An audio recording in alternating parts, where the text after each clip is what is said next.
नमस्कार मित्रों, मेरा नाम है आदित्य। आप देख रहे हैं एडवोकेट आदित्य यूट्यूब चैनल। भारतीय साक्ष्य अधिनियम की धारा 65 में ऐसा प्रावधान किया गया है कि अगर कोई इलेक्ट्रॉनिक अभिलेख है तो उसे भी एज ए एविडेंस कोर्ट में लिया जाएगा और उसे भी सबूत माना जाएगा। लेकिन इसकी कुछ शर्तें भी बताई गई हैं। लेकिन कुछ लोग इसी चीज को ध्यान में रखते हैं और जो 65 में इलेक्ट्रॉनिक अभिलेख को सबूत माना गया है उसी चीज को ध्यान में रख के मुझसे सवाल करते हैं कि सर, जो मेरी पत्नी है वो बार बार मुझे व्हाट्सएप मैसेज करके धमकियां दी है, वो कही है कि मैं आत्महत्या कर लूंगी, तुम सबको झूठे केसों में फंसा लूंगी, या फिर किसी अन्य पुरुष से मेरी पत्नी ने चैटिंग की है, जो काफी गंदी गंदी चैटिंग की है, मैसेज किया है। तो इन सारी चैटिंग का मैंने स्क्रीनशॉट लेके रखा है। तो सर हमें ये बताइए कि क्या जो व्हाट्सएप पे ये जो मैसेज में बात किया गया है, जो व्हाट्सएप मैसेज का स्क्रीनशॉट है, क्या वो एविडेंस माना जाएगा या नहीं माना जाएगा? अगर मेरी पत्नी ने मेरे ऊपर कोई केस किया है या फिर अगर मैं पत्नी का एडल्ट्री साबित करना चाहूं तो क्या इन व्हाट्सएप मैसेज का जो स्क्रीनशॉट है, क्या मैं उसके आधार पे ये सारी चीजें सिद्ध कर सकता हूं या नहीं कर सकता हूं?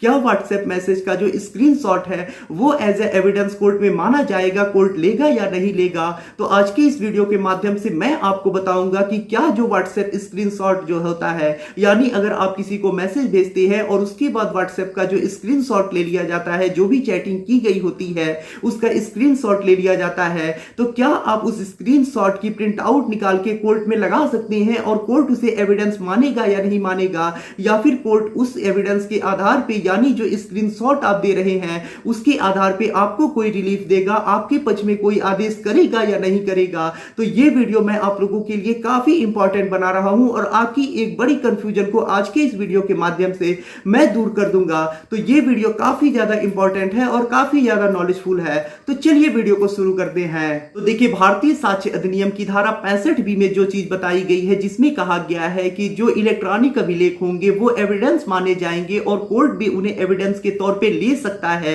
लेकिन यहाँ पे कुछ शर्तें भी बताई गई हैं। अगर कोई इलेक्ट्रॉनिक अभिलेख उन शर्तों को पूर्ण करता है तभी कोर्ट उसे एविडेंस के तौर पे ले सकता है। लेकिन जो हमारे व्हाट्सएप मैसेज का स्क्रीनशॉट होता है उन शर्तों को पूर्ण नहीं कर रहा है। अगर व्हाट्सएप मैसेज किया गया है, चैटिंग की गई है, आप उसका स्क्रीनशॉट ले लेते हैं, उसका प्रिंट आउट ले लेते हैं और उसके बाद कोर्ट में आप उसे देते हैं एज एविडेंस, तो कोर्ट इसके आधार पे कोई आपके पक्ष में फैसला नहीं सुनाएगा। क्योंकि जो शर्तें बताई गई हैं इलेक्ट्रॉनिक अभिलेख को पूर्ण करने के लिए, वो शर्तों को व्हाट्सएप मैसेज जो होता है, स्क्रीनशॉट जो होता है, उसकी प्रिंट आउट जो होगी वो पूर्ण नहीं कर रही है। और यहां पे जो हमारा व्हाट्सएप मैसेज का स्क्रीनशॉट है वो नहीं माना जाएगा और इसके आधार पे आप अपने पक्ष में कोई फैसला नहीं करा सकते हैं। अगर आपकी पत्नी ने मान लीजिए किसी अन्य पुरुष से भी बात की है और काफी गंदे मैसेज भी किए हैं, सारी बातें हैं, सारी का आपने स्क्रीनशॉट ले लिया है और आप उसके आधार पे कह रहे हैं कि ये एडल्ट्री हुई और इसके आधार पे मुझे डिवोर्स चाहिए, तो यहाँ पे आपको डिवोर्स ही नहीं मिलेगा। पहली बात तो ये चीज की ये एडल्ट्री के अंतर्गत आ ही नहीं रही है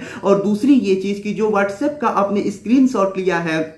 वो यहाँ पे कोर्ट एविडेंस मानेगा ही नहीं। क्योंकि भारतीय साक्ष्य अधिनियम की धारा 65 में जो इलेक्ट्रॉनिक अभिलेख के लिए शर्तें बताई गई हैं उन शर्तों को ये चीज पूर्ण नहीं कर रहा है। अगर आप इसके बारे में और भी ज्यादा डिटेल में जानना चाहते हैं क्या क्या शर्तें हैं तो आप कमेंट करिएगा, मैं इस पे एक डिटेल वीडियो बना दूंगा। अभी आपको सिर्फ मैं समझाने के लिए बना रहा हूं। अब मैं आपको यहाँ पे एक और प्रैक्टिकली चीज बता रहा हूं जिससे कि आपको ये चीज और आसानी से समझ में आ जाएगी और आप अच्छे से जान जाएंगे कि व्हाट्सएप स्क्रीनशॉट में जो मैसेज होता है, जो चैटिंग होती है, उसे कोर्ट एविडेंस के तौर पे क्यों नहीं लेगा और ले लेने से क्या नुकसान हो सकता है। अब देखिए, मान लीजिए मेरे पास 2 मोबाइल हैं, दोनों में व्हाट्सएप है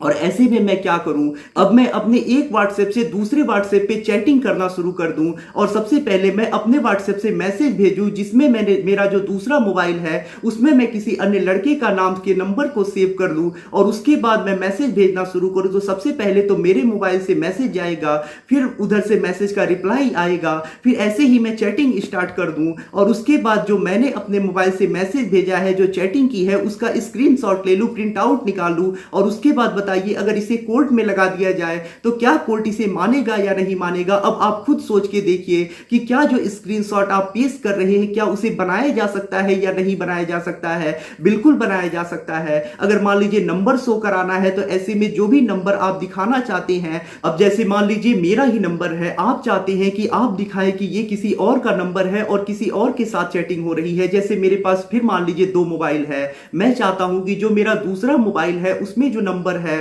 यानी उसका जो व्हाट्सएप है उस पर किसी और का नंबर दिखाए, तो ऐसे में मैं क्या करूंगा कि जिसका भी नंबर मैं शो कराना चाहता हूं अपने स्क्रीनशॉट में, उस नंबर को जहां नाम भरा जाता है, यानी जब नंबर सेव किया जाता है तो जहां पे नाम भरा जाता है वहां पे मैं उस नंबर को लिख दूंगा और उसके बाद इस नंबर को इस मोबाइल में उसी नंबर के नाम से सेव कर दूंगा और उसके बाद इस मोबाइल से मैं मैसेज इस पे भेजूंगा, फिर खुद ही इससे रिप्लाई करूंगा, फिर चैटिंग स्टार्ट हो जाएगी। जो भी बातें चाहूं मैं इस मोबाइल से इस मोबाइल पे भेज के बात कर सकता हूं, उसके बाद स्क्रीनशॉट ले सकता हूं, प्रिंट आउट निकलवा सकता हूं और खुद ही मैं इस मैसेज को क्रिएट करके और खुद ही इन सारे एविडेंस को क्रिएट करके कोर्ट में पेश कर सकता हूं। और उसके बाद अगर कोर्ट लगे इन सबूतों के आधार पे, इन स्क्रीनशॉट के आधार पे अगर सजा सुनाने, तो ऐसे में मान लीजिए आपके खिलाफ भी तो कुछ हो सकता है। आपकी भी पत्नी इसी तरह स्क्रीनशॉट बना लेगी, इसी तरह एविडेंस क्रिएट कर लेगी और उसके बाद आपके खिलाफ यूज करने लगेगी। तो आप इस भ्रम को अपने दिमाग से निकाल दीजिए कि अगर आप व्हाट्सएप स्क्रीनशॉट को यूज करते हैं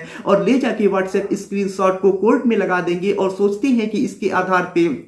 आपके पक्ष में कोई फैसला आ जाएगा, आपको कोई रिलीफ मिल जाएगा, तो आप बिल्कुल बेवकूफ मत बनिए। आप भ्रम में हैं, आपको बेवकूफ बनाया गया है, आप कंफ्यूज हैं। इसके आधार पे आपके पक्ष में कोई फैसला नहीं आएगा, कोई रिलीफ नहीं मिलेगा, क्योंकि जो व्हाट्सएप मैसेज का स्क्रीनशॉट है उसे बनाया जा सकता है, क्रिएट किया जा सकता है और कोर्ट उसे एज ए एविडेंस लेगा ही नहीं। कोर्ट उसके आधार पे कोई फैसला ही नहीं सुनाएगा। हाँ, अगर व्हाट्सएप स्क्रीनशॉट नहीं, अगर व्हाट्सएप पे चैटिंग की गई है, तो जिस मोबाइल से चैटिंग की गई है, बातें की गई हैं, आप उस मोबाइल को भी अगर कोर्ट में देते हैं और सारी मोबाइल को, सारी चैटिंग को अगर कोर्ट में लगा देते हैं, यानी जिस मोबाइल से बात की गई है उस मोबाइल को ही आप कोर्ट में एज ए एविडेंस दे देते हैं, तब जाके इसे एविडेंस के तौर पे लिया जा सकता है और ऐसे में आपके पक्ष में फैसला आ सकता है, आपको रिलीफ मिल सकती है। सिर्फ व्हाट्सएप का स्क्रीनशॉट ले लेने से, कोर्ट में लगा देने से कोई आपको रिलीफ नहीं मिलेगा। और जो भारतीय साक्ष्य अधिनियम की धारा 65 में इलेक्ट्रॉनिक अभिलेख को एविडेंस माना गया है, उसके अंतर्गत आपका जो व्हाट्सएप स्क्रीनशॉट है वो नहीं आ रहा है, आपको कोई रिलीफ नहीं मिलेगा।